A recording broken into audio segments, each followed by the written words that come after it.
Shri Chaitanya Manobishtam Stapitam Yena Bhutale Svayam Rupa Kadamahyam Dadati Svapadantikam Vandeham Shri Guru Shri Yuttapadakamalam Shri Gurun Vaishnavanscha Shri Rupam Sagrajatam Sahagana Raghunatam Vitam Tam Sajiva Sadvaitam Savadutam Harijana Sahitam Krishna Chaitanya Devam Shri Radha Krishna Padan Sahagana Lalita Shri Vishakhanditam Nama Om Vishnupadaya Krishna Pristaya Bhutale Srimate Bhaktivedanta Swamin Iti Namine Namaste Saraswati Devi Gauravani Pracharine Nirvishesha Shunyavadi Paschatya Deshatarine Mancha Kalpatarubhyascha Kripa Sindhubhya Evacha Patitanam Pavanebhyo Vaishnavebhyo Namo. Hey Krishna Karuna Sindhu Dinabandho Jagatpate Gopesha Gopika Kanta Radha Kanta Namostute Tapta Kanchana Gaurangi Radhe Vrindavaneshwari Rishabhanu Sute Devi Pranamami Hari. Jai Shri Krishna Chaitanya Prabhu Nityananda Shri Advaita Gadadhar Shri Vasadi Gaura Bhaktavinda Hare Krishna Krishna Krishna Hare Hare Hare Rama Rama Rama Hare Hare. So again, welcome to our Saturday Sanga, everyone. And today I want to continue with some discussion of Putana-vadha-lila as introduction, as warm-up, so to say, for Krishna Janmashtami coming up this week. For some of you, maybe it's on Tuesday. For us here, it's on Wednesday. And of course, Srila Prabhupada's Vyasa Puja comes immediately the day after that. I might mention, if you're not already receiving, you can get on the mailing list. There's the GBC, what is it called? Strategic Planning Team, SPT, yeah. They're sending out emails every day informing of things happening on their Facebook page, which I think is also on YouTube. So you might want to look for that. They are doing, for example, some interviews on Wednesday and Thursday of selected senior devotees, Prabhupada disciples of, we sometimes say, the early days, but here the focus is on how Prabhupada came to different parts of the world, sort of his, I think it's going to focus on the first time that he came to these several different places around the world, interviews with devotees who were with Prabhupada at those times. So you can look for that. And I just came across this which I found. I didn't know he's doing this. His Holiness Satchidananda Swami Maharaj has been giving a series called Bhakti Essentials. And he's going to be doing part 6 out of 8 total parts. It's a 45-minute event from 8 p.m. Central Europe time. And that's happening, Tuesday, this coming Tuesday. And where to find it? Facebook.com/ and then Satchidananda, I think comes a dot, and then Swami. Satchidananda.Swami. Tuesday, 11th, 8 p.m. Bhakti Essentials from Satchidananda Swami. On a more grave note, I want to request devotees' prayers for our dear disciple Yogamaya Devi Dasi, one of the earliest disciples. She's going to be having some very, quite serious surgery this week, possibly on Friday. Removal of a very large tumor from her stomach. I don't know how it goes on like that something like that is not noticed until so late. But anyway, that's the situation. Yogamaya has, I think pretty much most of her life, she has struggled with diabetes. But she's just been living with it and doing service, I don't know how many years and decades now in the Boston temple. And I just got a note from one of the devotees helping her that even in the present condition she's in, she's doing service in the kitchen. So she's a real, we say in English, a real trooper. So prayers for her would be appreciated.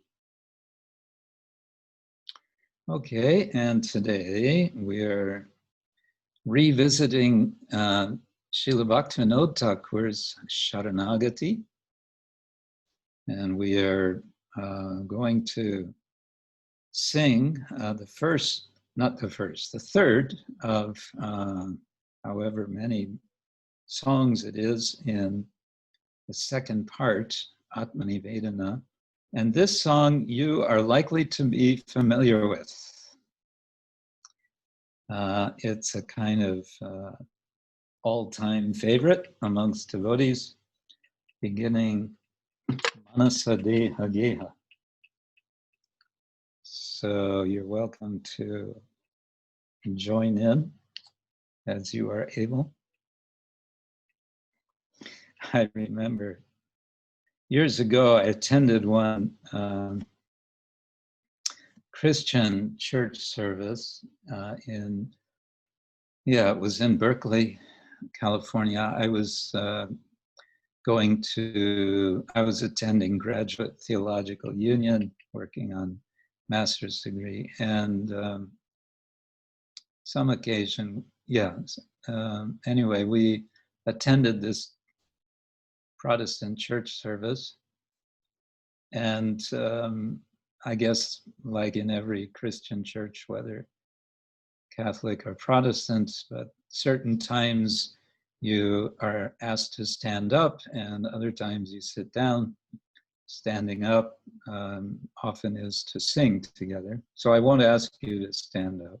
But the point is that it struck me because it wasn't something, when I grew up, when I was small, they never said like this. They said, stand up as you are able. They used to just say, stand up. But now they're recognizing that some people can't stand up. Their body doesn't allow to physically stand up. So they said, stand up as you are able. And I thought, oh, that's kind of nice. We might want to say more broadly, chant Hare Krishna as you are able. Surrender to Krishna as you are able. I don't know. Back home, back to Godhead as you are able. Okay. Let's see, how can we do this song? Or should we do the translation? Read the translation first. Let's do that. Here we are. Yeah, this is song number 3, Atma Nivedana. Mind, body, and family, whatever may be mine. I have surrendered at your lotus feet, O youthful son of Nanda. I'm reading now from this version. It may be different from the one you have. In good fortune or in bad, in life or at death, all my difficulties have disappeared by choosing those feet of yours as my only shelter. Slay me or protect me as you wish, for you are the master of your eternal servants. If it is your will that I be born again, then may it be in the home of your devotee. May I be born again even as a worm, so long as I may remain your devotee. I have no desire to be born as a Brahma averse to you.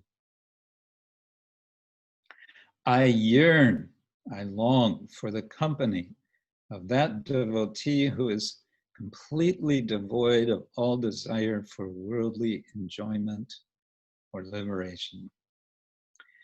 Father, mother, lover, son, Lord, preceptor, and husband, you are everything to me. Thakura Bhaktivinoda says, O Kana, please hear me. O Lord of Radha, you are my life and soul. Okay.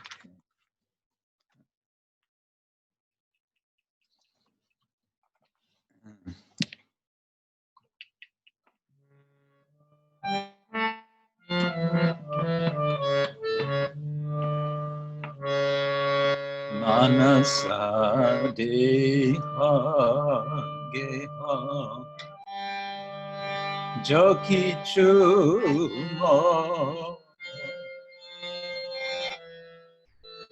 arpilū tuwā pade nanda-kiśor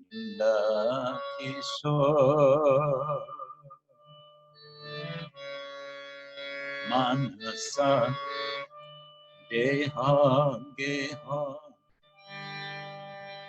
Kichu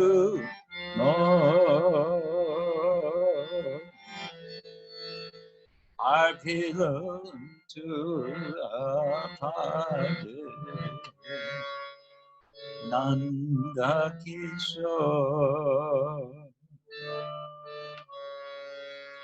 sampade vipade jīvane-maran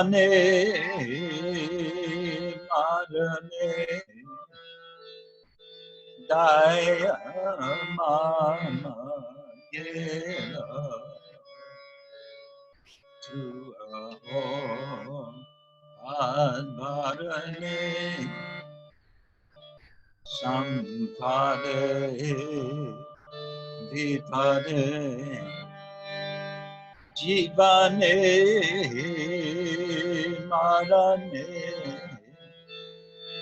daya mama gelā tuwā Putana-vadha-lila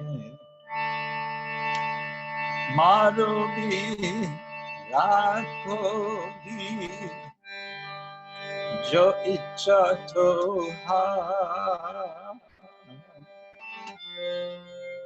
nitya-dāsa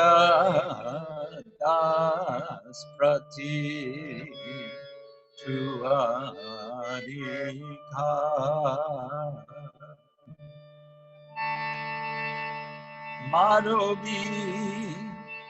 rākhobi-jo icha toha nitya-dāsa pati-tuhū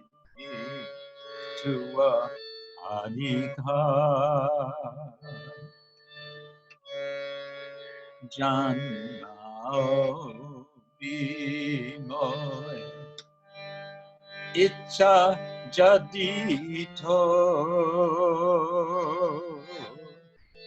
bhakta-gr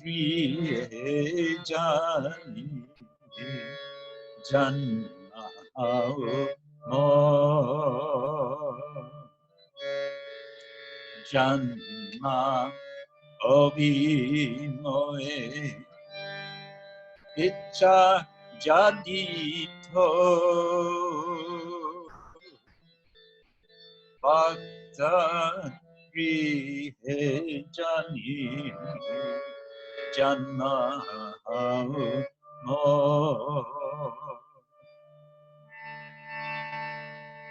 kita janma jota tuwā bahir-mukha brahmacharye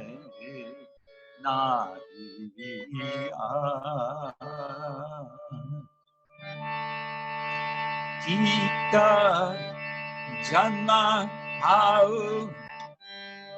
jata tuwā bahir-mukha brahmacharye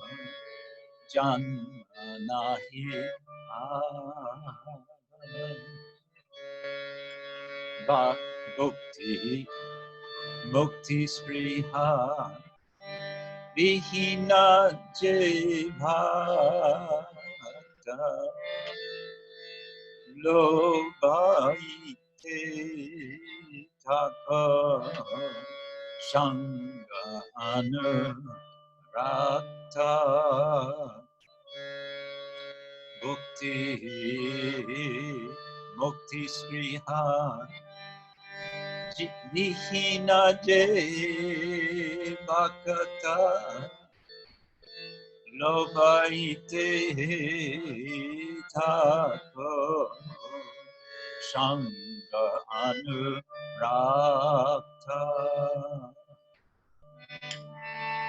janaka janani daita tano prabhu guru pati-tuhū sarva-moy janaka janani daita tano prabhu guru pati-tuhū sarva-moy Bhaktivinoda Shuno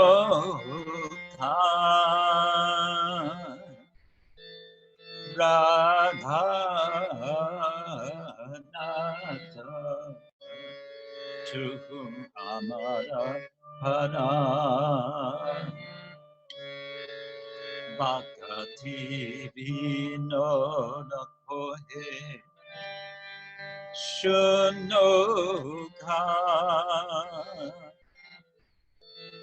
rādhā-nātha tuwā amara param Hare Krishna Krishna Krishna Hare Hare Hare Rama Hare Rama Rama Rama Hare Hare Hare Krishna Krishna Krishna Hare Hare Hare Rama Hare Rama Rama Rama Hare Hare Hare Krishna Krishna Krishna Hare Hare Hare Rama Rama Rama Hare Hare Hare Krishna Krishna Krishna Hare Hare Hare Rama Rama Rama Hare Hare Hare Krishna Krishna Krishna Hare Hare Hare Rama Rama Rama Hare Hare Hare Krishna Krishna Krishna Hare Hare Hare Rama Rama Rama Hare Hare Hari Bol Hari Bol Hari Bol Gora Hari Bol Nitai Bol Hari Bol Hari Bol Hari Bol Gora Hari Bol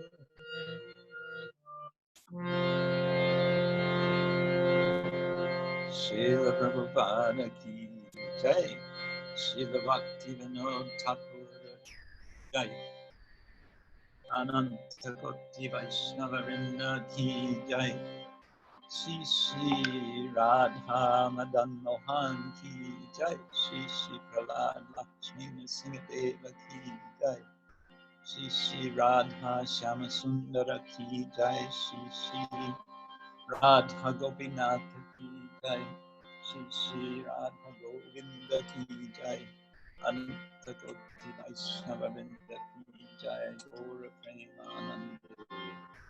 All glories to the Sama devotees, all glories to the Sama devotees, all glories to the Sama devotees.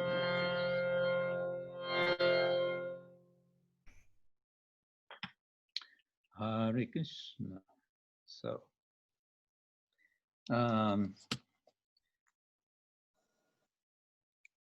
okay. So a little more on the translation and the Bengali. Manasa Deho Geho jo Kichu more arpilū tuwā pade nanda-kiśor. O nanda-kiśor, Manasa, my mind, Deha, my body, Geho, my home, jo Kichu, more is mine. And again, this is, I believe, in Maithili language.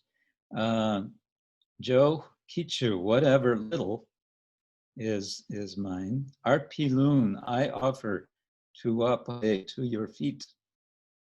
O nanda-kiśor. Sampade vipade jīvane-maran dai mama gelā, tuwā o baran. In good fortune, sampade, or in bad, vipade, in life or in death, jīvane-maran. All my difficulties have disappeared.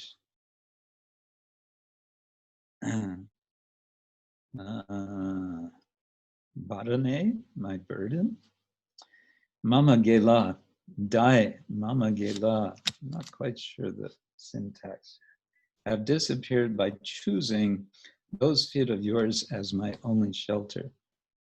Varane, choosing. Tuwā o pade, those feet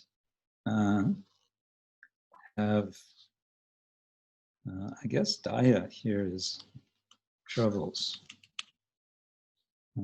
difficulties. Okay, mama daya, gelā, has gone. My troubles have gone. Marobi rākhobi, slay me or protect me as you wish. I believe this is literally future tense. He may kill me, or he will kill me, he will protect me. Jo icha tohara, whatever is your icha, your desire. Nitya-dāsa, I'm your eternal servant. Tuwā-adhikar, prati in relation to you, I think. And then fourth verse, if it is your will that I be born again, then may it be in the home of your devotee. Janma obi moe icha joditor. Jodi is jodi, if. And tor is that interest, well, maybe all of them. Tor is that interesting, very familiar form for speaking to children, to animals, or to one extremely close, or to someone you disrespect. Jaditor.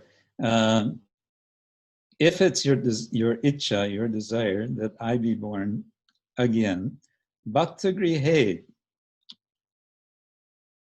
then let it be in the house of a devotee. But then the next verse, may I be born again even as a worm, so long as I may remain your devotee. I have no desire to be born as a Brahma, averse to you. Kita janma how. A kita is, I think in general, an insect.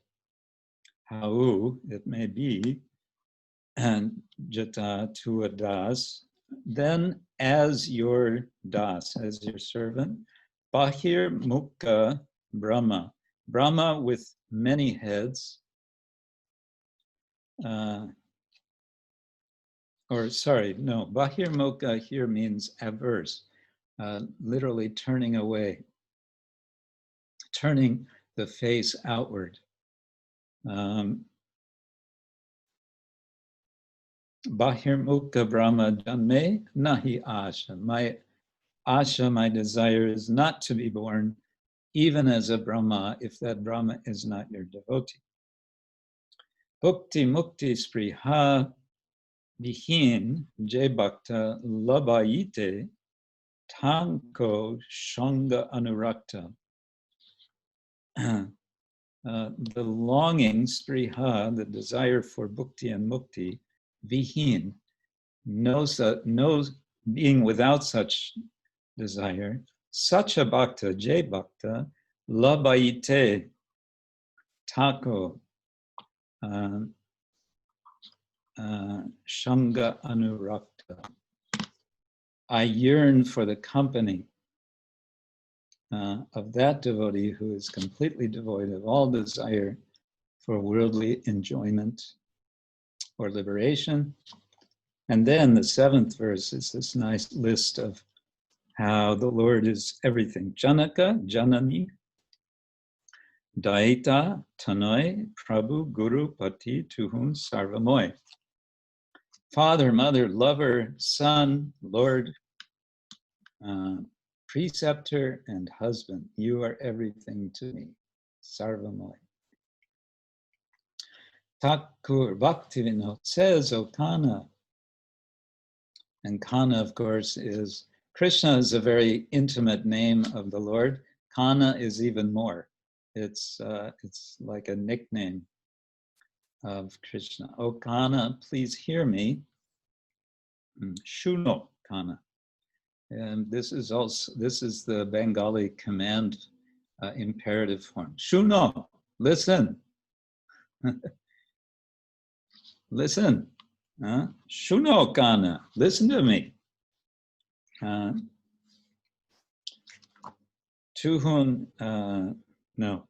Rādhā-nātha, O Rādhā-nātha, O Lord of Radha, O Master of Radha, Tuhu hamara parana. Parana is, of course, prana, if you drop the first A. You are my life, but it's hamar, which I think is the plural, like in Hindi. Our life, you are our life.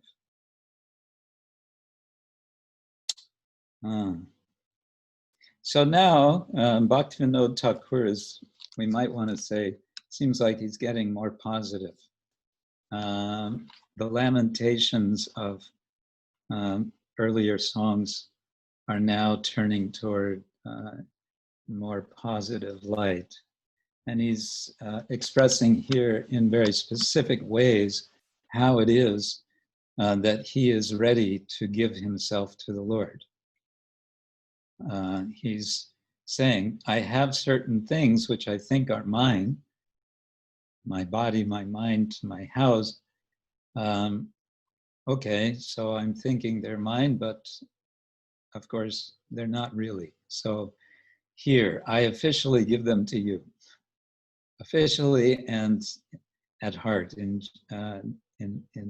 with genuine feeling. And is that just because I feel that way at the moment? No. Whether I'm in good fortune or bad, in any case, even if I'm living or I'm dying, doesn't matter. Your feet are my shelter. I'm not putting any conditions. In fact, if you want to slay me, that's okay. If you want to protect me, that's also okay. But in any case, I'm your eternal servant. And I'm not even putting conditions on my next birth. If you want me to be born again, fine. I do have a preference, and that is to be born in the family, in the house of devotees. If that's not possible, okay, even let me be an insect, but let me be a devotee insect. Let me not be born a non-devotee. And really what I want is association of your devotees. What kind of devotees? Devotees who are not after anything material. And why do I make this declaration of surrender? Because I understand that you are actually everything. You're all the different persons that might be appropriate to surrender to. We should surrender to father and mother, and we should care for lover and son, and we should serve the preceptor and the husband and the Lord. And Bhaktivinoda says, well, you're all of these, so you're all in one. So I just surrender to you, and then all of these are taken care of.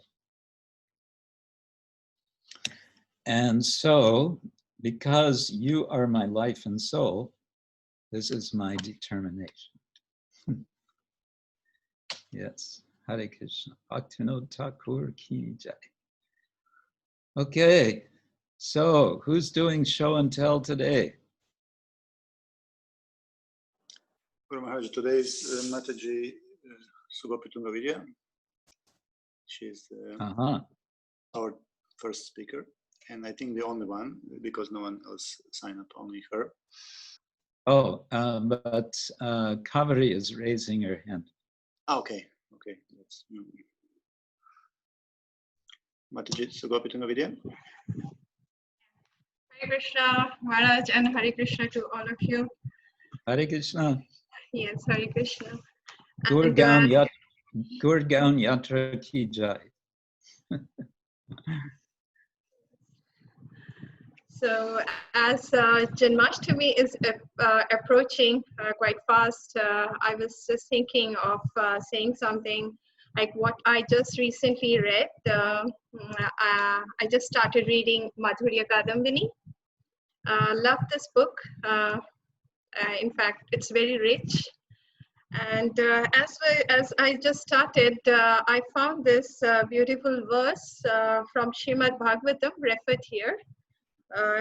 It is Srimad Bhagavatam from Canto 10, Chapter 43 and Text 17. So I will like to read it. It is something related to Krishna.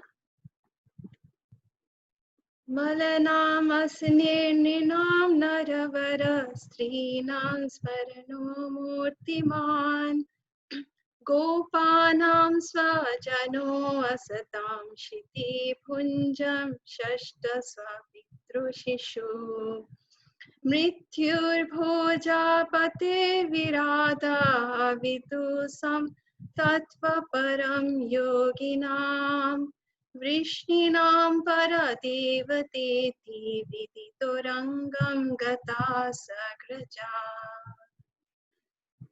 The translation for this, the meaning given in Madhurya Kadambini is, the various groups of people in the arena regarded Krishna in different ways when he entered it with his elder brother. The wrestlers saw Krishna as a lightning bolt, the men in Mathura as best of males, the women as Cupid in person, the cowherd men as their relative, the impious rulers as chastisizer, his parents as their child, the king of Bhojas as death, the unintelligent as the Supreme Lord's universal form, the yogis as the absolute truth, and the Vrishnis as the supreme worshipable deity. So I found it very beautiful, like how Krishna can be perceived in different rasas. So he's fulfilling everyone's desire in different ways. So this is from Madhurya Kadambini, just second page. I have, if there's time, I have one more presentation. Like a few days back, I was reading this Lalita Madhava, written by Rupa Goswami. This is in fact very beautiful and hilarious, like Rupa Goswami tried to compile a story in a play form. And the whole book is actually play. Beautiful characters, how he has depicted, and how he is taking everyone to New Vrindavan, that is Dwarka. So in this, I found this chapter very hilarious, this one, Killing of Shankhachuda. Here, as we all know, Radharani and Krishna, they were always impatient to meet with each other. And that was always their very strong desire. And somehow it used to get fulfilled. So here, in this act, I'm taking only a small portion of this chapter called Killing of Shankhachuda. Here, Radharani is in fact meditating while she's going to offer her prayers to Lord, like the Lord of Sun, like she used to go and offer water, arghya there to worship the sun god. And she's thinking if Krishna could come, and of course Krishna always understood her desire. So I will just try to read what all who are saying. This is a bit hilarious. Like Radha is saying, Radha. And Krishna, to fulfill her desire, has turned up into a Brahmana boy. So he's enacting as a Brahmana boy. So Radha is seeing from very far. She's saying, "Oh friend, who is this youth, dark like a cloud, fearless and restless as a mad elephant? From where has he come to Braja? He has stolen the treasure of my self-control from the treasure house of my heart, using the thieves of his eyes." Looking again, misfortune, I made a mistake. Lalita, look. Seeing the brahmachari, my injured heart became agitated. The atonement for this great sin is to enter fire.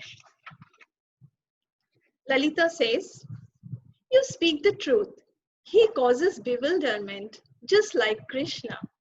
Radha says, "Oh friend, it is Krishna himself coming, dressed as a Brahmana. If it were not so, why does my heart melt? The moonstone altar does not perspire in profusion except in the presence of the moonlight." Then Vishakha says, "Oh friend, you have discerned correctly. It is Krishna only." Kundalata says, "Oh respected Jatila, look at the two learned Brahmanas." Actually, Kundalata was the one who instructs Krishna to dress as Brahmana, and now the two Brahmanas are Madhumangal and Krishna coming. Madhumangal says, "Jatila, I am skillful at performing worship of the sun. Therefore, first offer sugar laddus." Jatila says, "Oh fickle Brahmana, you are a friend of Krishna. Go away. This dark Brahmana boy with gentle features will engage Radha in worship." Now Krishna as a Brahmana says, "Oh elderly cowherd lady, this Brahmana is the friend of wicked cowherd prince, who is resting in king's palace. You should force him to leave." Jatila says, "Oh respected Brahmana, quickly perform worship of the sun." Krishna says, glancing at Radha, "Oh auspicious girl, what is your name?" Jatila says, in Krishna's ears, "Don't speak like that." Krishna then says, as if astonished, "Oh, she's very pious. Her chastity is well known." Jatila says, "My chaste daughter-in-law alone protects the fame of Gokula." Krishna says, "Oh chaste woman, take the copper vessel. I will chant mantras." Krishna says, "O Radha, secretly full of discontent, O Radha with restless eyes and lips, O miser, throw your crooked glance for a moment. I offer respects to the sun." Jatila says, "O Kundalata, what unknown verse this Brahmana boy is chanting?" Madhumangal, laughing loudly, says, "Old woman, you are an old cowherd woman. You know only how to call cows by singing re re. Who are you in comparison to our Vedas? Please listen. This is an auspicious verse for women from the 3rd chapter of Koshume Shavak Sakha of the Veda." Jatila, embarrassed, "Let that be. Perform the worship properly so that my son will be lord of millions of cows." Krishna says, "O fortunate woman, the worship of the sun deity has been completed. Now with great bliss and devotion, offer the arghya to the friend of the lotus, the sun shining in the sky." Kundalata says, "Now offer colorful arghya to the visible sun in Virgo sign using blossoming lotuses." Krishna says, "O auspicious girl, the worship of the sun has been completed nicely. Now please your worshipable deity by offering handful of best flowers." Madhumangal says, "O Jatila, give sweet rice as donation for the worship. We have done the worship perfectly." Krishna says, "O hypocritical, garrulous Brahmana, stop. My share of donation is the friendship I have attained with the inhabitants of Gokula." Jatila says, "O king, the Brahmana youth come to my house. After feeding the Brahmanas whatever food they want, I will give them gold coins and jewels. Madhumangal, may you have 7 sons, since you desire to feed the Brahmanas sumptuously. Krishna says, "O elder, feed this Brahmana. I will go to Purnamashi and inform her of Guru Garga's instruction." Next is that they arrange for a kunja, and he says that we will sit under the tree and then we perform something. And so this way, Krishna is bewildering Jatila, and Jatila is bewildered, and she has been. And it happens that Shankachura does come. Actually, Shankachura was deployed by Kamsa, according to this book, to capture Radha, because Kamsa had heard Radharani is very beautiful. He wanted Radha. And so Shankachura is deployed to catch Radha. He tries to capture, and then Krishna kills Shankachura. And he gets the jewel, I think the Samtaka jewel from Shankachura. So this is a beautiful enactment, very hilarious. So that was my presentation. Thank you. Thank you. Thank you, Jai. Yes. Krishna likes to take disguises. Krishna likes to take disguises, and in this way fulfill his devotees' desires. That verse you read from in the beginning, Malanam Masanir Nrinam Naravadastrinam Smaro Murtim. It's a very famous verse because it's describing the variety of relationships that Krishna inspires when different devotees see him. I was curious, you said that's being quoted in Madhurya Kadambini, Vishwanath Chakravarti. I'm curious, what is the context in which he is quoting that? What is the point that he is making with that verse? You said it's in the beginning, near the beginning of it. Yeah, he says that describes Krishna's embodiment of rasa, of pleasure. Like he's trying to glorify Krishna in that way, that he can be perceived in different relations. So his rasa avatar, like full of all kind of rasas. Okay, very nice. Thank you, thank you. Hare Krishna. So then, Kaveri. Hare Krishna, Gurudev. Hare Krishna, everybody. Hare Hare. Well, I thought about Boston Yatra Ki Jai. So I'm going to show a little bit of my work, my artwork, and a process and some inspiration I've been having. First, I'm going to share one piece I've been working. This is a commission for a devotee that I'm still working on. And it's Varahi. It's not finished. And I'm working on with a wash, acrylic wash. Mm-hmm. And on paper. Then, yeah, it's taking me a little bit of time because there are multiple projects. Then I basically am using paper and also digital art. That sometimes I make prints like this one.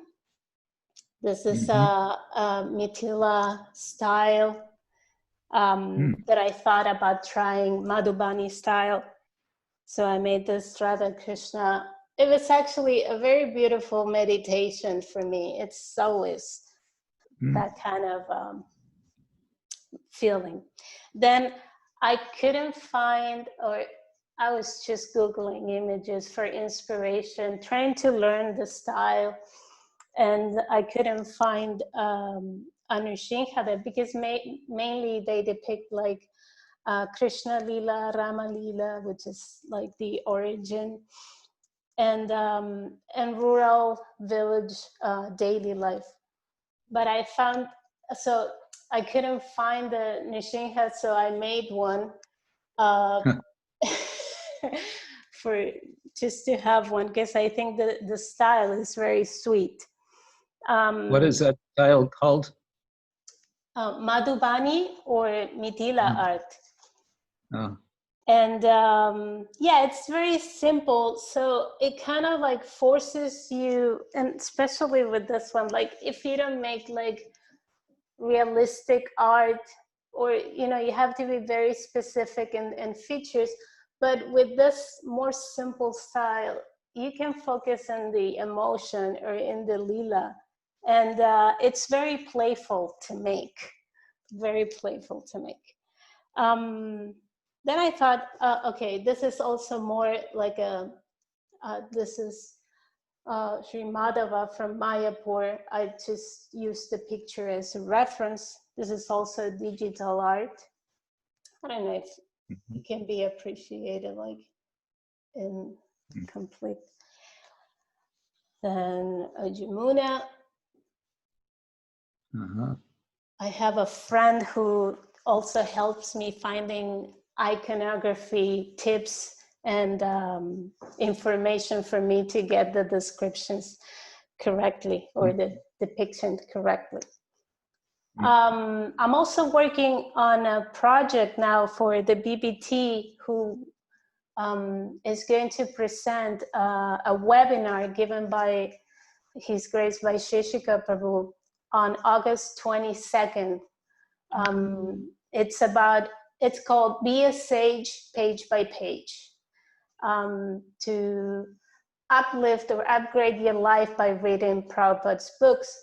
And this is meant to be not only for new people, but for devotees in any way in their path, spiritual path, that they might feel they need tips, or they have faced maybe some struggles with reading. So I'm working on images for that presentation.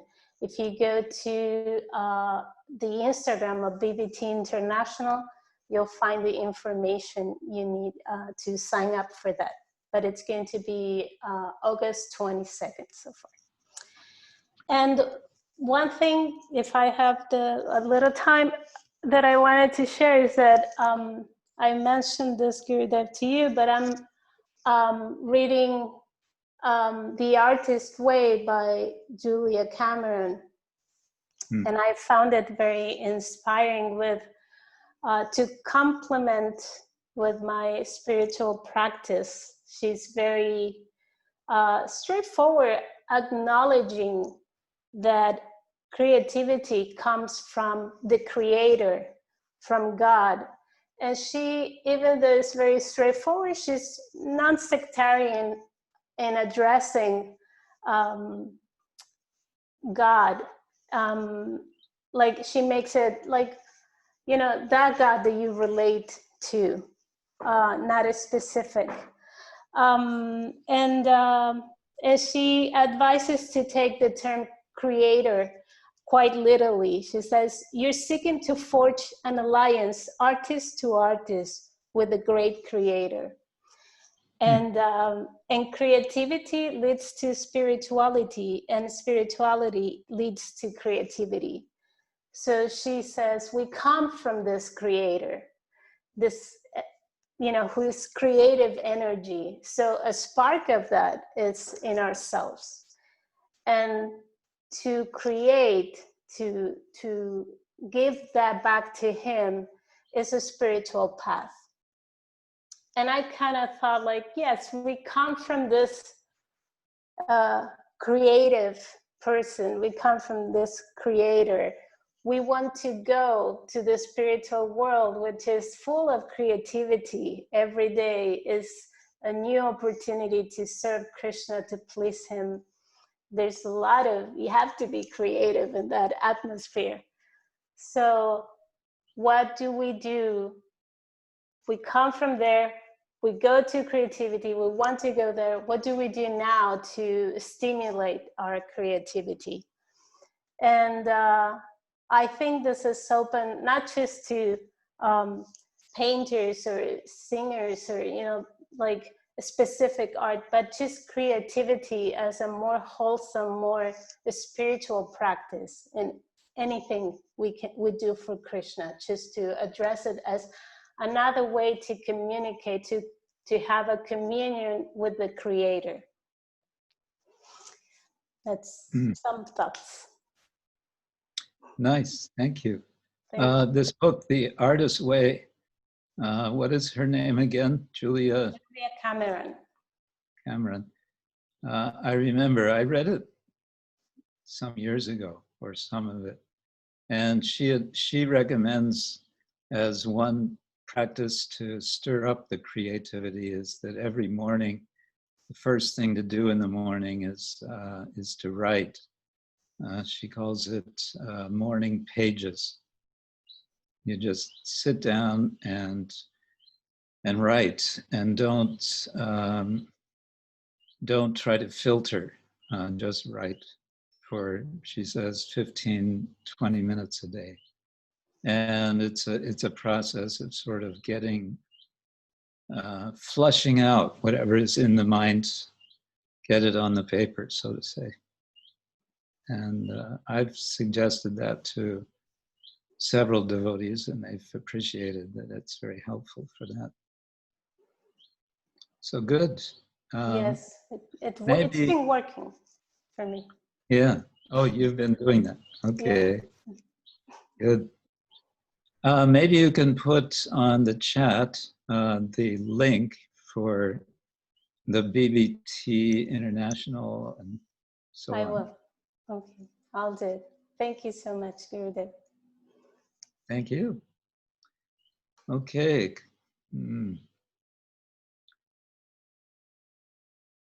Was there anyone else who wanted to share something? Everybody's feeling a little shy, I guess. Okay. So I guess I will continue. I wanted to ask, I said last time at the end that we could address questions that we didn't address before. Dharma Gupta, did you keep those questions? Yes, I saved them. Just a second, please. I will open it. No. You sent them to me? Uh-oh. No. Saved them. I saved them. Okay. You have to look for them. Okay, meanwhile, while you're looking. Yeah, our discussion is Putana-vadha, but I was actually thinking to do this last time, but I didn't get to it. A little bit of showing for the show and tell. I just finished reading Gopinathacharya Prabhu's book called A Vaishnav Poet in Early Modern Bengal, Kavikarnapura's Splendor of Speech. This is the fruit of some 10 years of work. It grew out of his doctoral dissertation that he did in Oxford so many years ago. And it was at that time, it was selected to be published by Oxford University Press. I don't know how that worked, and then he spent the next, I don't know how many years revising it and expanding it to tell the story, you can say, of Kavi Karnapura, the great poet of Bengal. And it's fairly dense reading because he goes into quite some technical details. Gopinath-acharya is a very accomplished Sanskritist, and he goes into great detail analyzing the Sanskrit aesthetics tradition in order to put Kavi Karnapura in perspective. How Kavi Karnapura, who has very, very exacting and specific ideas, which he writes up explicitly about Sanskrit aesthetics, poetics.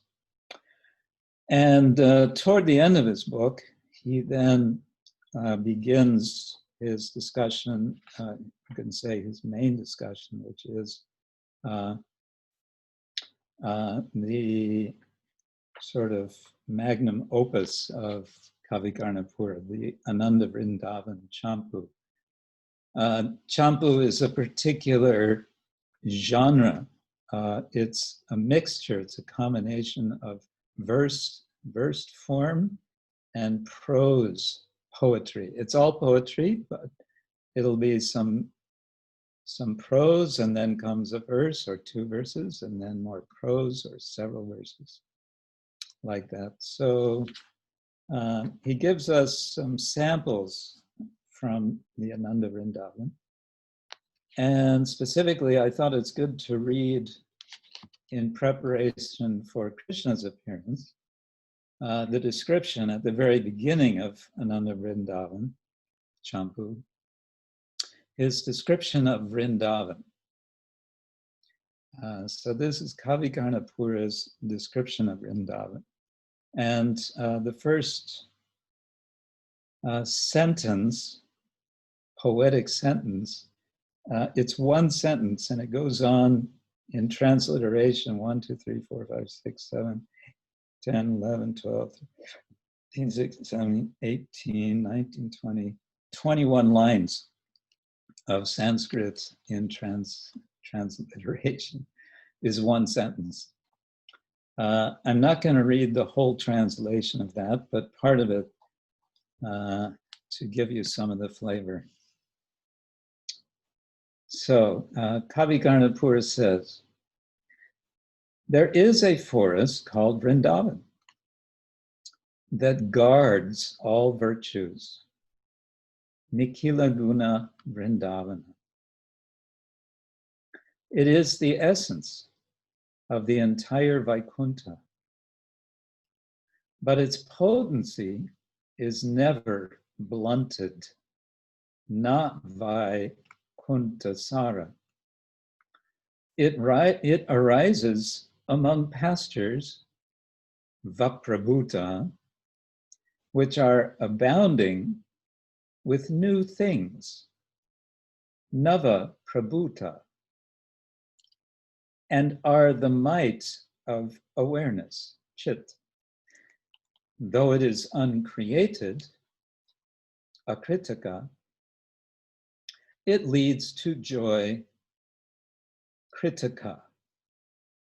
Although it is naturally perfect, Prakriti Siddha, it is not established by matter, Aprakriti Siddha. Therefore, although it is eternal, Nitya-bhuta, it is the abode of Vishnu's eternal living beings, a-nitya-bhuta. Though it abounds with the wealth of sweet rasas, surasarta-bahula, the hosts of gods can hardly reach it, sura sarta durlabha.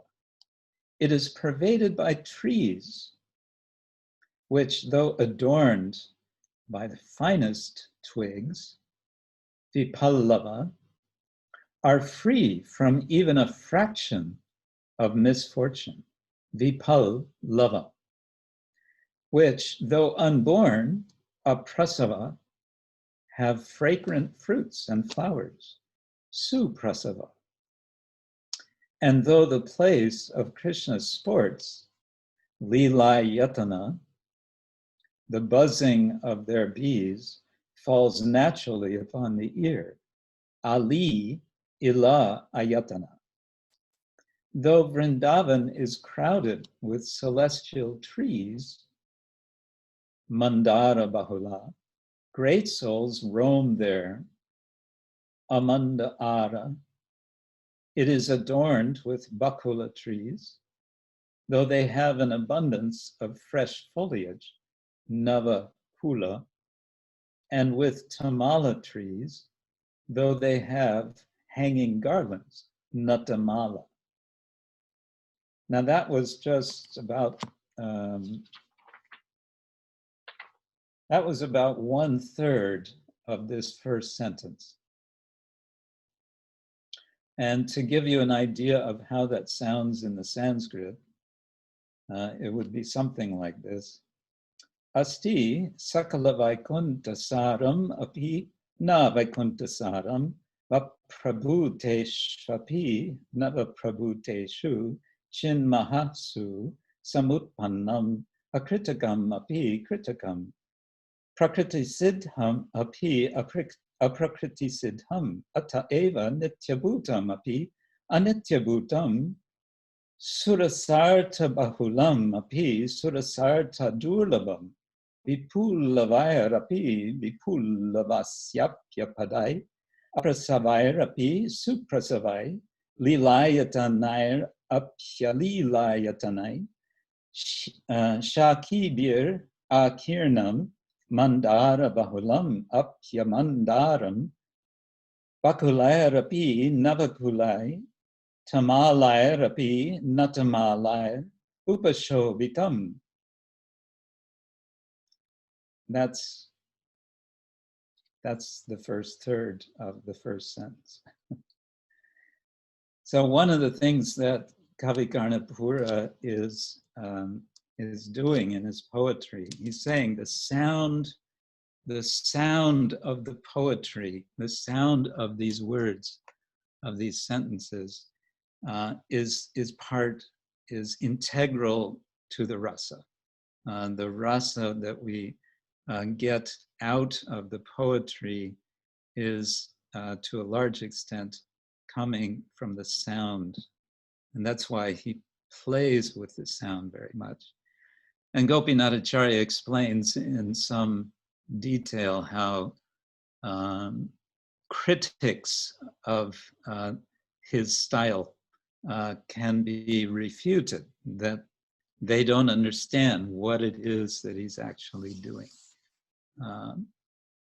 Okay, so we had, I don't know if we have those who have asked the questions with us today. Do we have Vijay Krishna Prabhu with us today? Maybe not. He's not here today. Anyway, I'll go ahead and see what his question is. It's related to two of the Saranagati songs. Why is it that affliction and torment are a result of sinful life? Why is it that after stealing butter in the spiritual world, Krishna is not put into jail? Why is it that if I steal butter in the material world, police put me in jail? Okay. Yes, why indeed? It's a difference between, I would say, between karma and lila. What is going on in the spiritual world? What is Krishna doing? Whatever Krishna is doing is lila. And with lila, there is no reaction. Krishna says in the Gita, let's see if I can remember this verse. Namang karmani limpanti na me karma pule spriha. itimam yo abhijanati karma vir-na sabadyate. That namang karmani limpanti, limpanti, activities, karma, namang limpanti, they do not literally smear, they do not affect me, they do not implicate me. Na me karma pale spriha, and I have no aspiration, spriha, for the karma pala, for the results of my actions. And then Krishna goes on to say, itimam yaha, one who abhijanati, knows or really understands this, janati, abhijanati, really comprehends this about me. Karma vir-na sabadyate, the person who has this understanding of me will also not be bound by his or her karma. So that's good news. And then you may say, oh, but here Krishna is talking about his activities as karma, and I'm saying, no, it's not karma, it's lila. Yes and no and yes. Krishna says, janma karma chame divyam. He uses the word karma with respect to his own activity. It's true. But he's using that word in order for us to understand the difference between his action and our action, because he's talking about this. It's in chapter 3, Karma Yoga. He's talking about karma. And how to turn karma into karma yoga. How to do that? Well, start by, he doesn't quite start with this, but almost.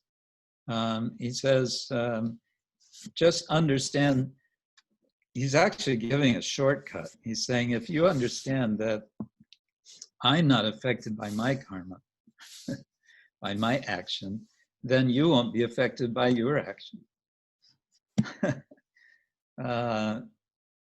But then we understand what is Krishna's action. It's not karma in the ordinary sense. And so there's a different word for it, and that is lila. So when Krishna steals butter, first of all, we can ask the question, is he stealing? What constitutes theft? Theft is when you take something which is not yours. To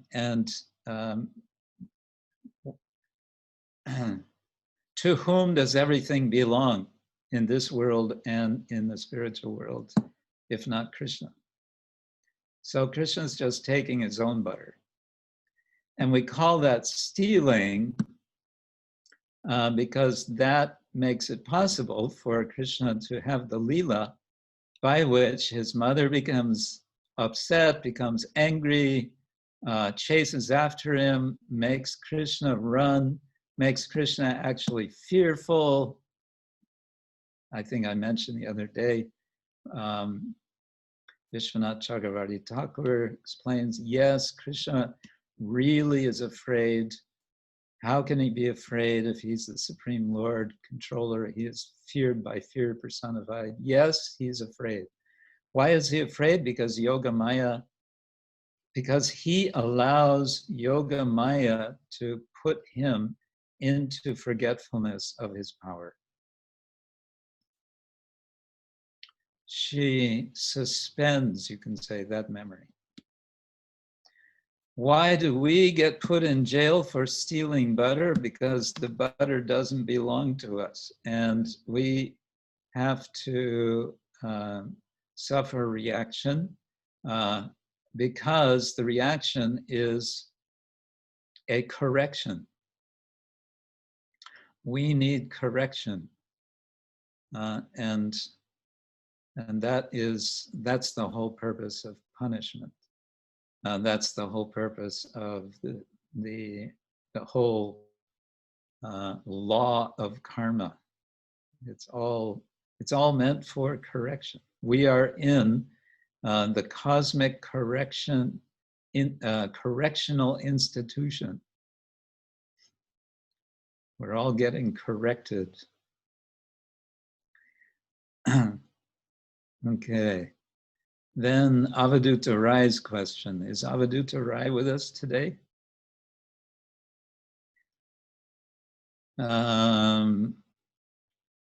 What is the difference between...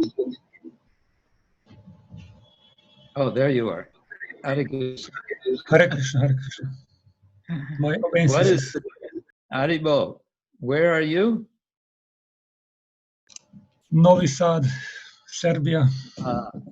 Novi Sad Yatra Ki Jai. What is the difference between Kavya Rasa and Bhakti Rasa, the first experienced by actors and audience? Okay, I mentioned last time that Kavi Karnapura says that there are rasa is experienced both by the characters.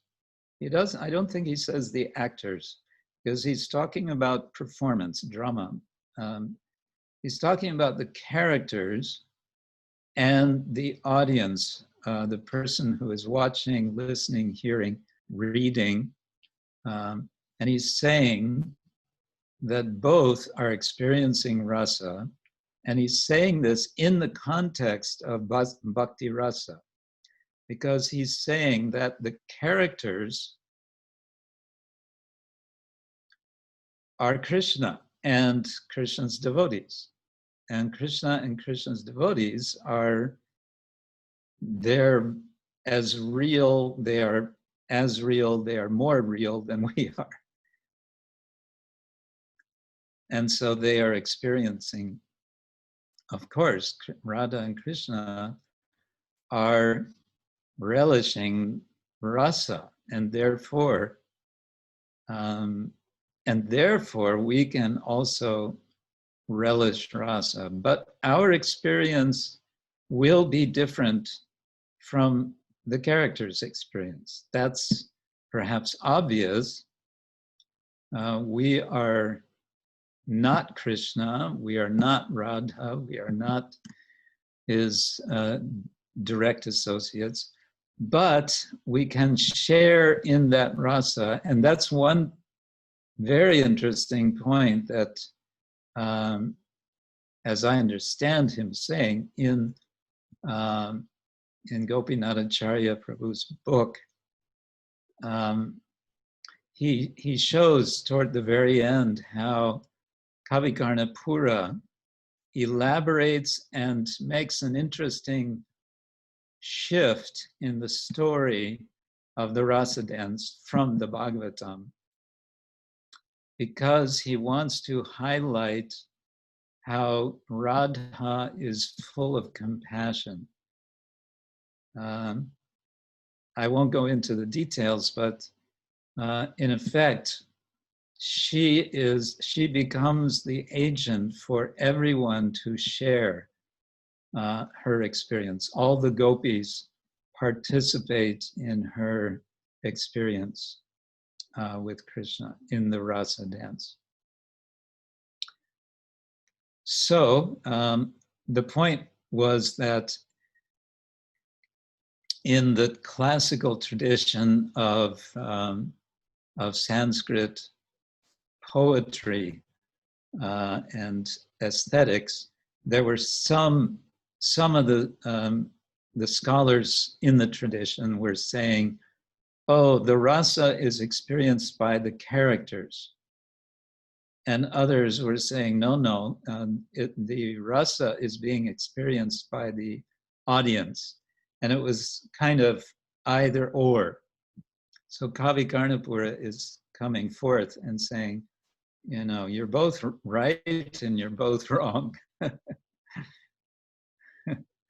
Or I should say, you're both wrong and you're both right. because both are experiencing rasa, and that is the basis for bhakti rasa. Yeah. Okay, so this was all by way of preliminaries to Putana-vadha-lila. And I thought, let's see, I thought I'll read.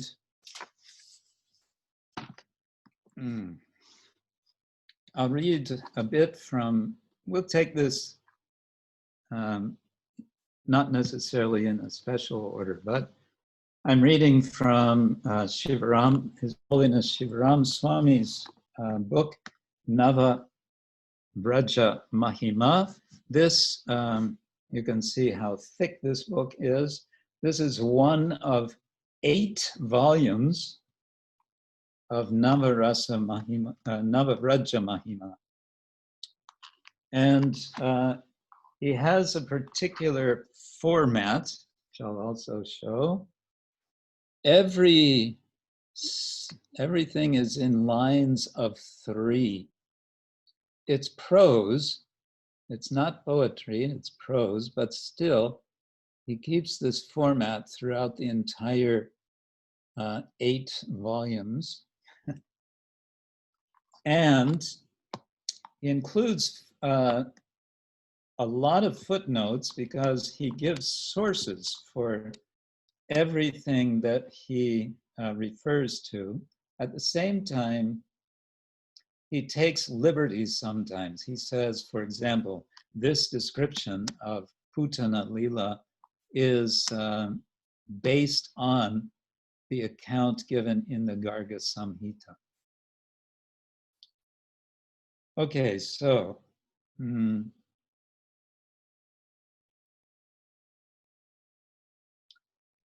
as Kamsa requested, Putana, the Rakshasi sister of the demons Baka and Aga, had been wandering through the villages around Mathura, eating newborn children or drinking their blood.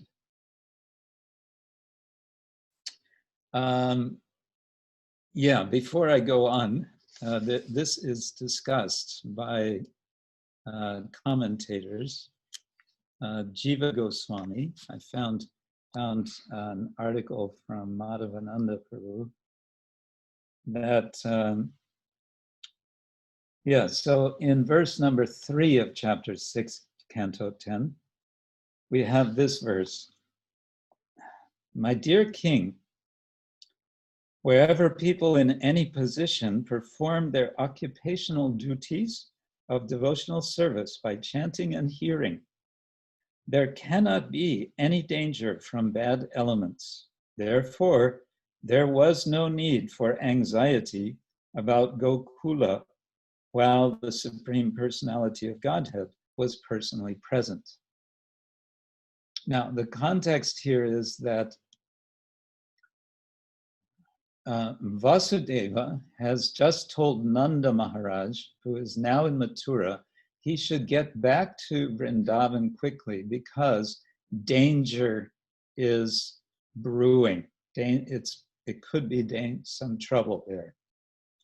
And so Shukadeva Goswami says, actually, there's no danger because Krishna is there. Now, Jiva Goswami comments in his Laghu Toshani that as the previous verse described that Putana was wandering around all the cities, towns, and villages murdering children, one may ask, what happened to the children in Vraja? Were they killed by Putana? In response, Shukadeva Goswami spoke the following verse.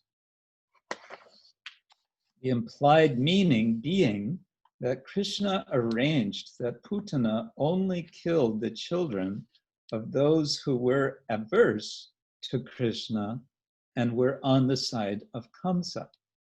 Thus, Kamsa's foolishness is shown, because in effect, he engaged Putana to kill the children of his own men.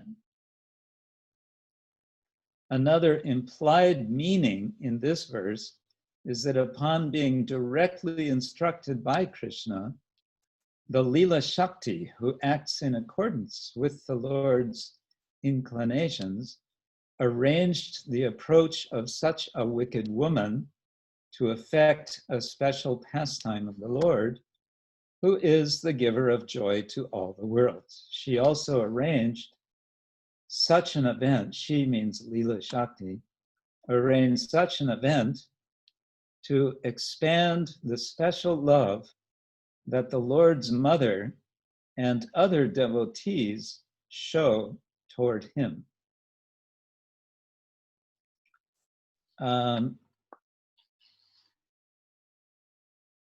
So there's an arrangement being made. One thing that strikes me is there's such an interesting mixture of Leela, of rasas in this pastime, including horror, because after all, the idea of Putana murdering children, eating and drinking their blood, that's ghastliness. But there's also humor in this Leela. When Krishna kills Putana, this is very funny because we observing it, of course, it's not funny for Putana. And apparently Krishna is very angry as he's killing her. But for us, we can see there's a humor here. Okay, now, who is this Putana? Shiva Maharaj, referring to Garga Samhita, says,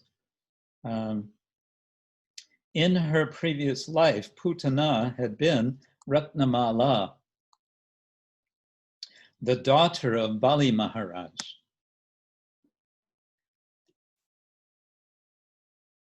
When Vamanadev appeared in her father's sacrificial arena, Ratnamala felt great maternal affection for the Lord. So this takes us back to, what is it, the 6th canto or the 8th canto? 8th canto.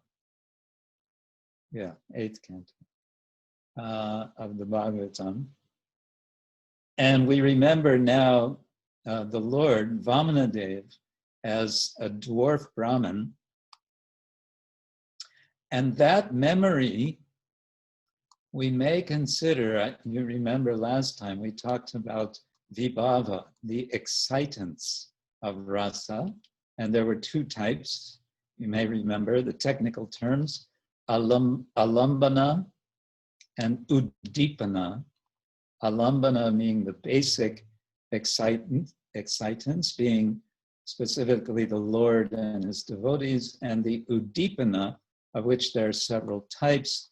There's guna, there's cheshta, there's rupa, and there's prasadana, and one more, prakirna, I think. And we said in Rupa Goswami's description, his reference to cheshta, which literally means effort, he simply says Krishna's rasa, for example, Krishna's rasa-lila and his dushta-vadha. And dushta-vadha means his killing of the demons. So now we're meditating on this dushta-vadha-lila, and this can take us back, because we think about who is Putana, it can take us back to remember Vamanadev. And thinking of Vamanadev, that becomes an alambana for rasa. But in this case, there's another whole collection of, or a whole constellation of relationships. There's Vamana with Bali Maharaj, but here we hear about another relationship, a maternal a vatsalya kind of relationship. Ratnamala is seeing Vamanadeva, feeling affection for him, maternal affection. And it goes on. At first sight of the Brahmin boy, she thought, oh, how I would love to embrace and feed that little Brahmin as my son. But once the Lord had cheated Bali of his empire, Ratnamala's heart changed. She thought, since this Vishnu is such a great cheater, if he were my son, I would cheat him and offer him poison from my breast. So she's just thinking this, but Vamanadeva, you know, we have to be careful what we think. Vamanadeva knows what she's thinking, and so reading Ratnamala's thoughts, Vamanadeva said, "Tatastu, so be it." Thus Ratnamala was reborn as the hideous witch Putana, whom divine providence directed to Gokula so that she could fulfill her own perverted maternal desire to try and poison Lord Vishnu, Krishna. And then it goes on describing her entrance into Gokula. It's described in the Bhagavatam that she enters into the house of Nanda Maharaj, and Nanda Maharaj is, they say in India, out of station. He has not returned from Mathura.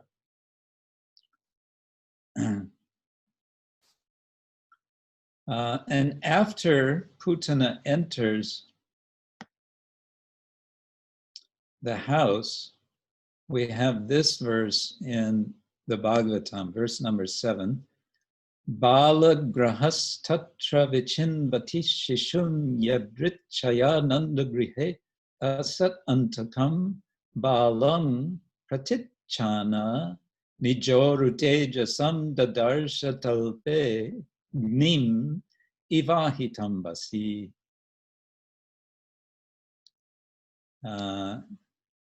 This verse is in upajati form.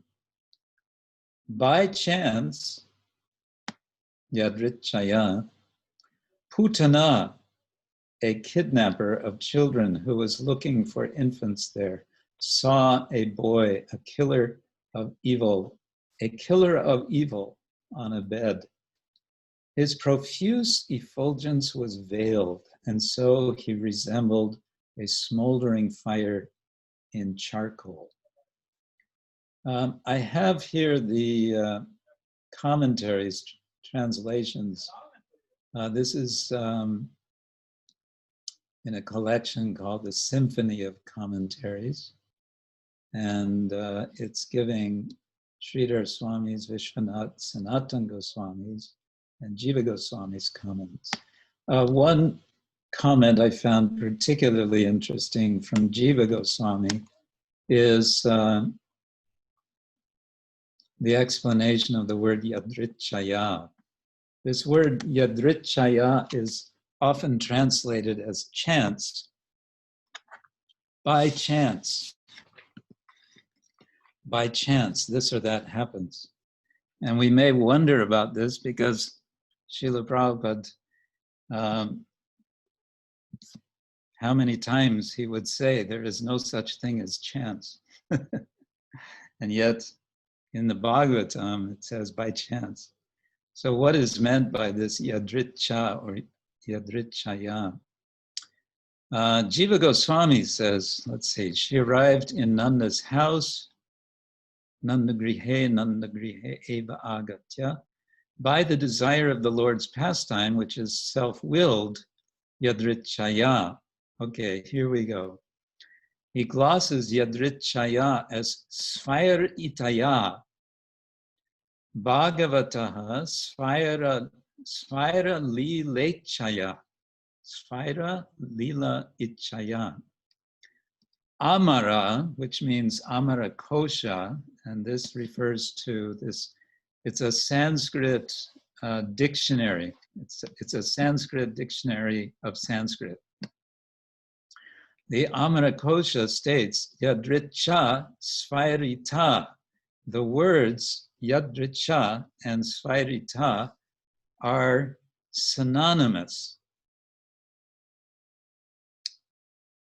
And so what's the significance? The point here is that it means willing independently. So in other words, it's the Lord's will. So even if it says by chance, what is this by chance? It's actually by the will of the Lord.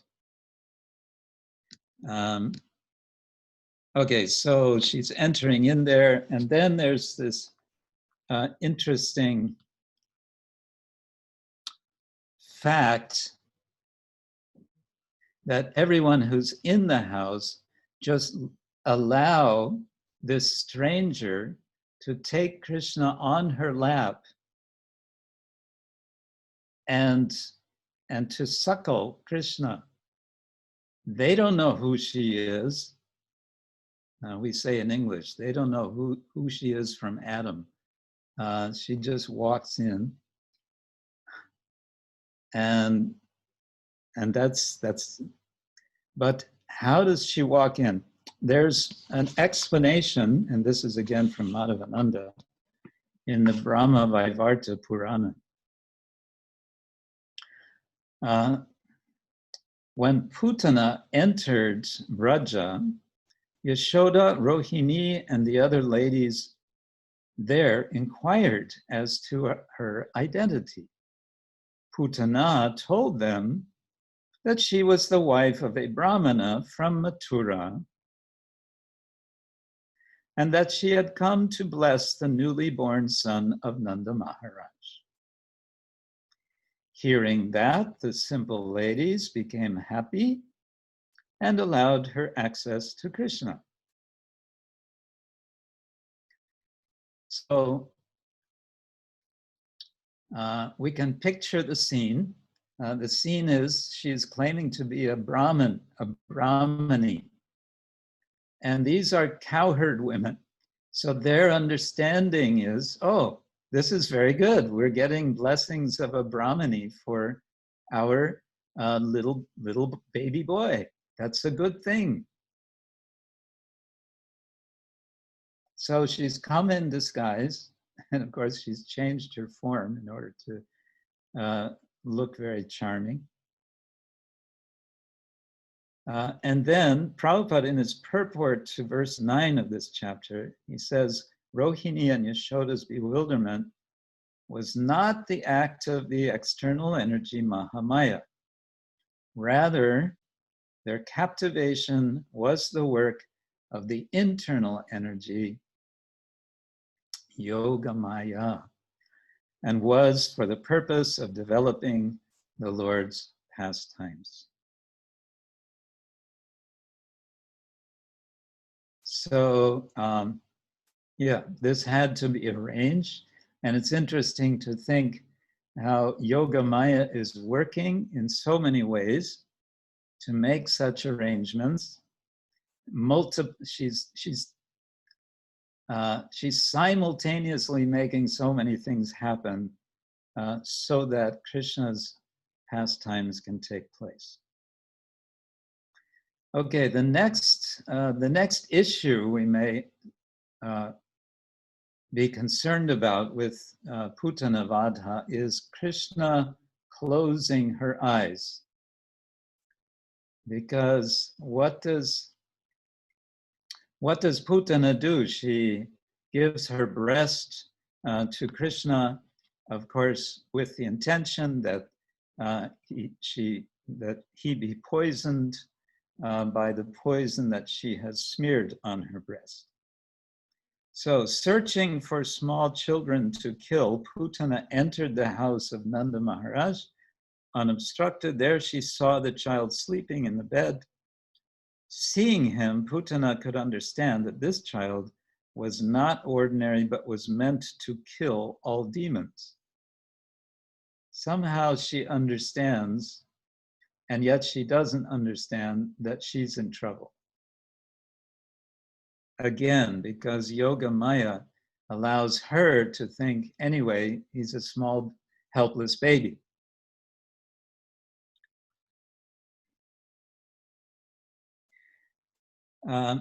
So then Krishna understands, of course, who is Putana, understands what is her purpose.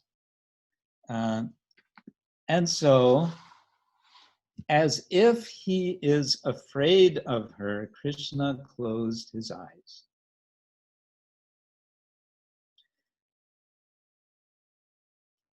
So unlike when Krishna is being chased by Putana, being chased by Mother Yashoda in Damodar-lila, where he really is afraid, here he, as if he's afraid, he closes his eyes.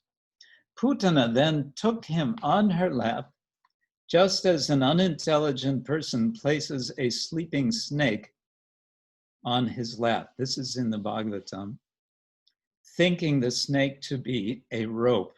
So the rope and snake analogy is famous.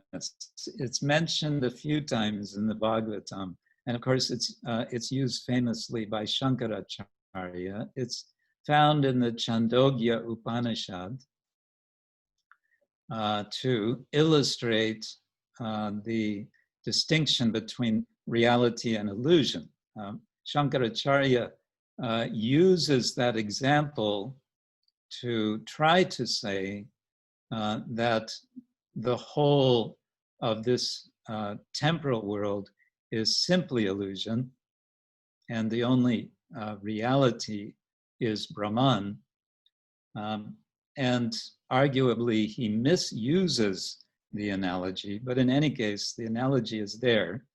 And here it's being sort of turned around. Normally, one sees a rope. The analogy is that one sees a rope and thinks it's a snake. And as a result of thinking that it's a snake, one feels great fear.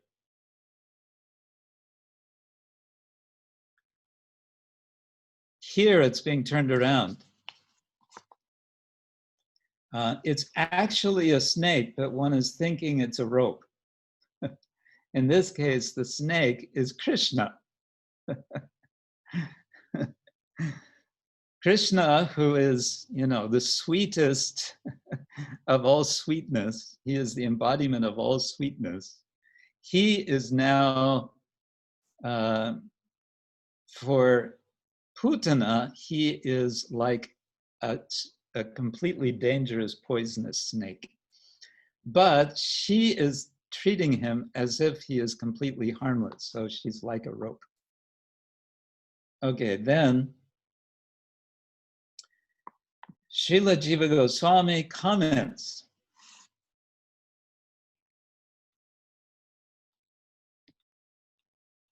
Oh, we have some comments on the chat I should look at in a minute. Srila Jiva Goswami comments on the significance of Krishna closing his eyes, citing several reasons. Number one, he wanted to demonstrate his extreme childishness and fearfulness. Two, he wanted to avoid looking at such a wicked being. Three, he wanted to avoid her fiendish, hypnotizing glance. And four, to hide his visible shame and confusion at having to kill someone who was coming to him in the role of a mother, even though the killing was necessary to benefit her. This is because he is an ocean of good qualities. And then we have Srila Prabhupada's commentary on this closing, Krishna's closing his eyes, which little bit overlaps, but he, I think, gives something more. Prabhupada says, this is in Krishna book, which of course is his summary study of the 10th canto. This closing of the eyes is interpreted and studied in different ways by the devotees. Some say that Krishna closed his eyes because he did not like to see the face of Putana, who had killed so many children and who had now come to kill him. Others say that Putana hesitated to take the baby on her lap because something extraordinary was being dictated to her from within. And in order to give her assurance, Krishna closed his eyes so that she would not be frightened. And yet others interpret in this way. Krishna appeared in order to kill the demons and give protection to the devotees, as stated in Bhagavad Gita, paritranaya sadhunam vinashaya cha dushkritam. The first demon to be killed was a woman. But according to Vedic rules, the killing of a woman, a brahmana, cows, or a child is strictly forbidden. Krishna was obliged to kill the demon Putana. And because the killing of a woman is forbidden, according to Vedic Shastra, he could not help but close his eyes. Another interpretation is that Krishna closed his eyes because he simply took Putana to be his nurse. Putana came to Krishna just to offer her breast for the Lord to suck. Krishna is so merciful that even though he knew Putana was there to kill him, he took her as his nurse or mother. And I think we could safely add one more interpretation to why Krishna closed his eyes at this time. And what would that interpretation be? That all of these interpretations are true. All of these reasons for closing his eyes were indeed Krishna's reasons for closing his eyes. They're not contradictory. So that would be my suggestion. Okay. So we're leaving this story in a bit of suspense again, because I see there's some comments or questions here, so I thought we should check. Dharmagupta is saying that there's a book available. I'm not sure which book he's referring to. No, Guru Maharaj, just quoting the Avadhuta Prabhu's link for this ask, and it is given from Abraham Hicks. So that's what he's putting here as a link. That was from last week. Last week, yes. That's like a sequence of last week's questions and comments. Yes, I think Ananda Mayu was speaking about. Okay. Why is Brahma addressed as bahir-mukha in the song? Well, I would say it's a rhetorical. Sugopi Tungavidya is asking. I would say it's a kind of rhetorical statement of Bhaktivinoda Thakura. He's not saying that our Lord Brahma is bahir-mukha. We understand he is a great devotee. But Bhaktivinoda is saying, I would rather be an insignificant entity, a kita, an insect in association with devotees, than to be some incarnation, some Brahma who would be a non-devotee. So apparently sometimes it happens that the Brahma of a universe is not a devotee, is a bahir-mukha. That's my understanding.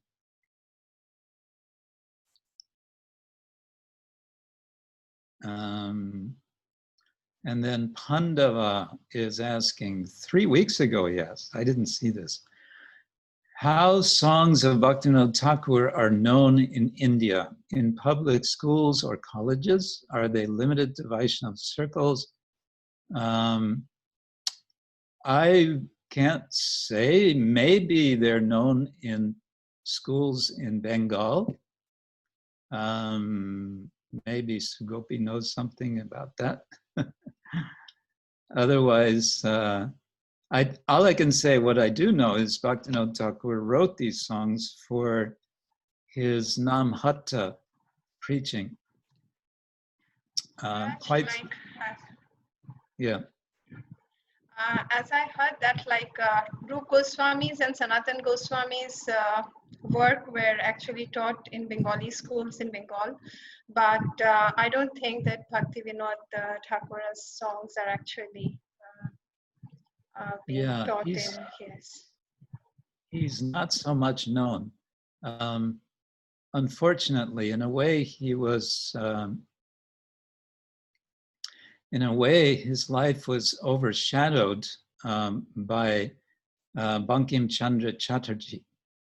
Bankim Chandra Chatterjee was a contemporary of Bhaktivinoda Thakur, who became super famous in Bengal and then in all of India because of, well, one novel that he wrote, and he also wrote a song which became the national anthem of India, and so on.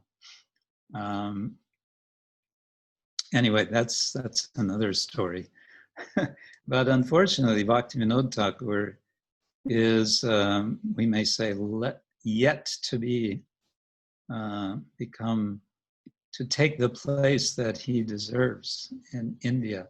That could change because some of the educational initiatives that are going on now by devotees in India could bring some changes. Divya Singh, I have heard that there is Krishna karma, and I also heard that Krishna is completely submissive to the arrangements of Yoga Maya. Inhabitants of Vraja do not consider Krishna that he is important at all, a weak boy who loses the competition with Sridham in wrestling. Yeah, of course, yes, sometimes there's reference to Krishna karma. As I mentioned in the Gita itself, Krishna says janma karma chame divyam, but also elsewhere I think you'll find Krishna karma. But obviously the word karma in that context, because it's connected to Krishna, is not to be compared to our karma, the conditioned soul's karma. It simply means, in that context, action. The word karma comes from the verbal root kr, K-R with a dot. It simply means to act or to make, and all the associated ideas are there. So in that sense, Krishna karma, Krishna's activities. We speak sometimes Krishna's activities. And yes, Krishna likes to play in such a way as to appear sometimes weak or helpless. As one of my godbrothers put it one time. I really appreciated. He was saying the Bhagavatam is about, how did he put it? The Bhagavatam is about how the Lord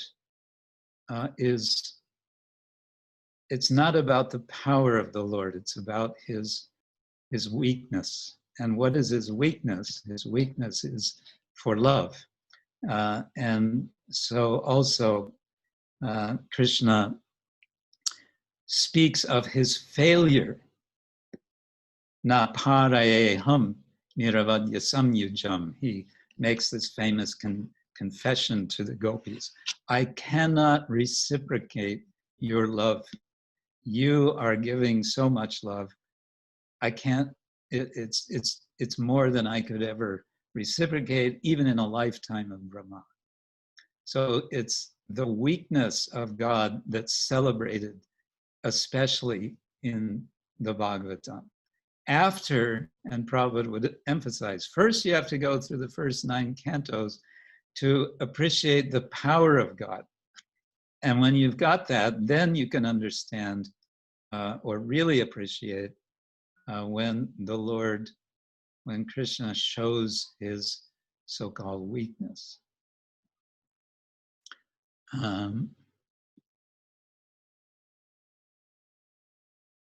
Oh, yes.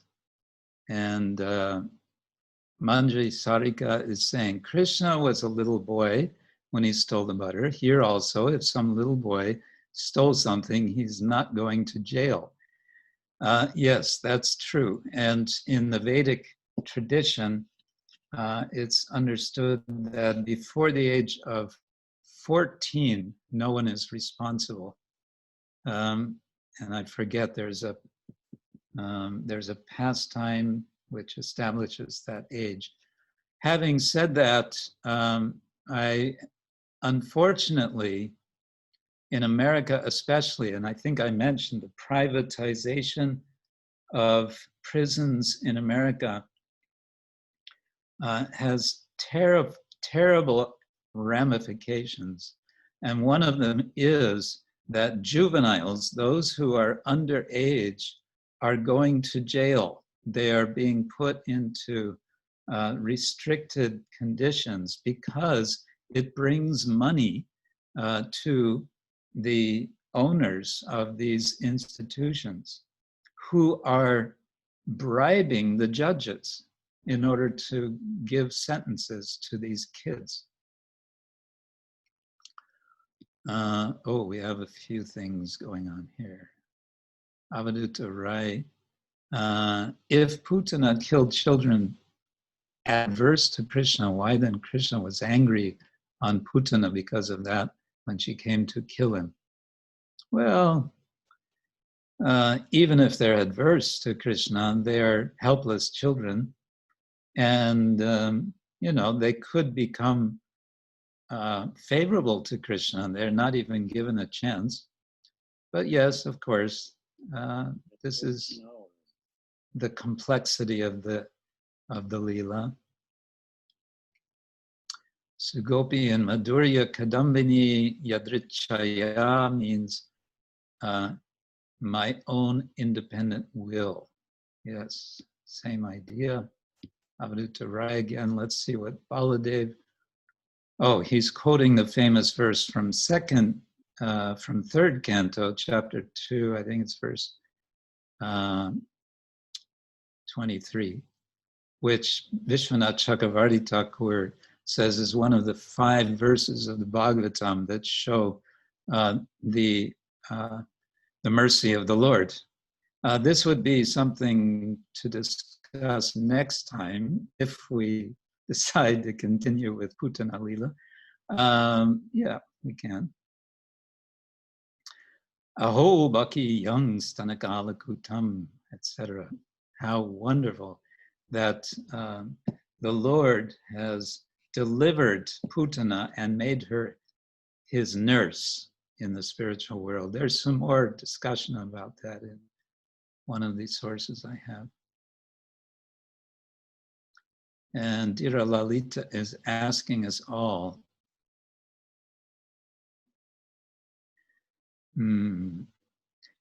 Is it okay to be scared of Putana?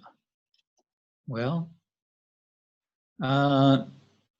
since we know that Krishna is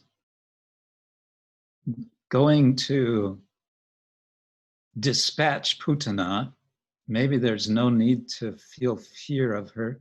At the same time, if we are following the mood, if we're following the mood of the mothers in Braja, we could certainly feel fear of Putana. We certainly should feel fear of her in their Vatsalya mood. Hare Krishna.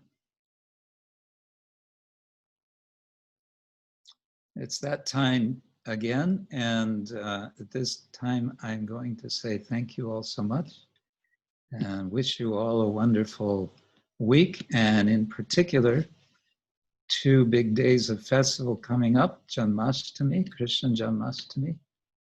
Krishna is going to appear. He's already with us, but he's going to appear. And Srila Prabhupada's Vyasa Puja.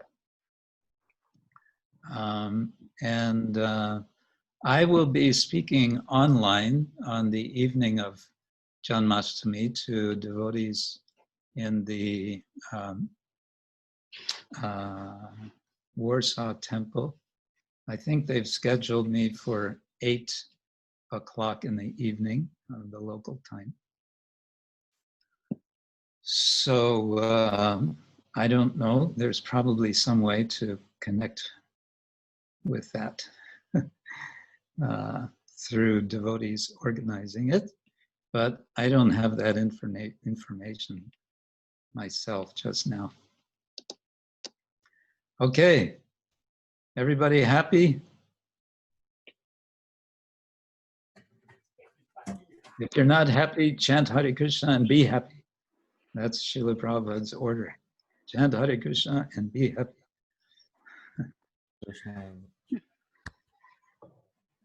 Hare Krishna. Srila Prabhupada ki jai, Ananta Koti Vaishnava ki jai. Thank you, Guru Maharaj. Gaur Premanande. Hare Hare Bol. Hare Krishna, Krishna Thank Krishna. you, Guru Maharaj.